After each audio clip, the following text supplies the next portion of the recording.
Une perte de poids récente de 3 kg ou plus. Une perte de poids, d'appétit, de force, autant de signes qui peuvent évoquer une dénutrition.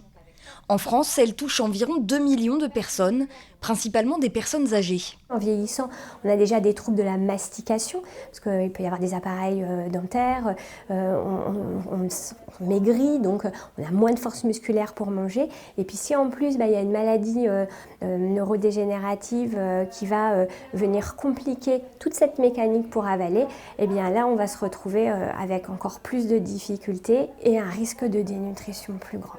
Une baisse de l'immunité, du moral, une aggravation des maladies chroniques. Les conséquences de la dénutrition sont nombreuses et peuvent entraîner le décès de la personne.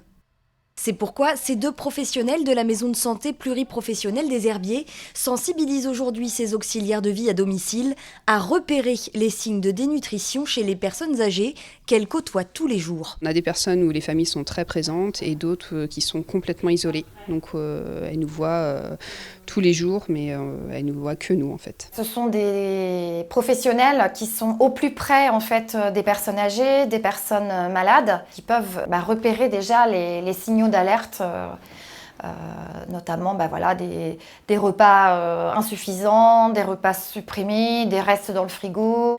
Un questionnaire simple et rapide a également été remis à ces auxiliaires de vie afin de pouvoir déceler les signes de dénutrition, une aide précieuse pour ces professionnels du domicile.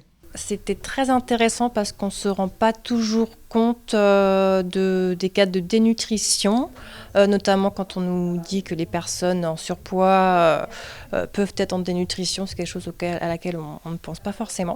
Donc voilà, ça va nous permettre d'être plus vigilantes sur toutes les personnes chez qui on intervient. Plus vigilantes et mieux armées pour orienter ensuite les personnes vers des professionnels de santé adaptés. Enrichissement des repas, compléments alimentaires, il existe des solutions pour combattre la dénutrition lorsqu'elle est repérée.